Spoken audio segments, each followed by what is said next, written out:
What is going on, guys? Welcome in this new video on how to buy the Sperax token on Coinbase. So for the first step we will need to have a Coinbase account. If you don't have one yet, you can sign up through the link in the description and get 10 euros of Bitcoin for free. For the next step you will need to log into our account on Coinbase, and once you have done that you will arrive at this home page.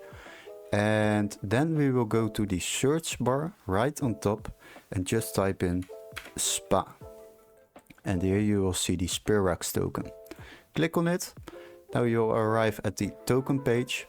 And as you can see, we have an option to buy, sell and convert tokens over here. We want to buy, so we will leave it on that. Now you need to fill in the amount of fiat you would like to use, let's say 1000 euros. And now you can see we are receiving 54,000 tokens of the Sperax token on Coinbase. So now you need to select the payment method we would like to use. I want to use my credit card, but if you would like to use another payment method, just select it over here.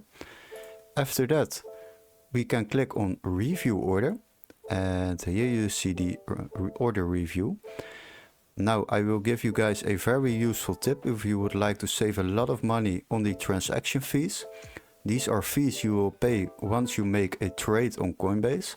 As you can see, I am paying 38 euros of transaction fees on this order. But if you are using Coinbase One, this is a subscription, but you can use it for free for 7 days. You will save up to 38 euros. So every trade you don't pay the transaction fee to Coinbase. At a daily base, you will save a lot of money using this option. Once you have decided to buy the coins, just click on buy now and the coins will be automatically added to my assets on the left side. Hopefully this video was very helpful. Don't forget to like and subscribe, and we would love to see you in our next tutorial. Cheers guys, bye bye.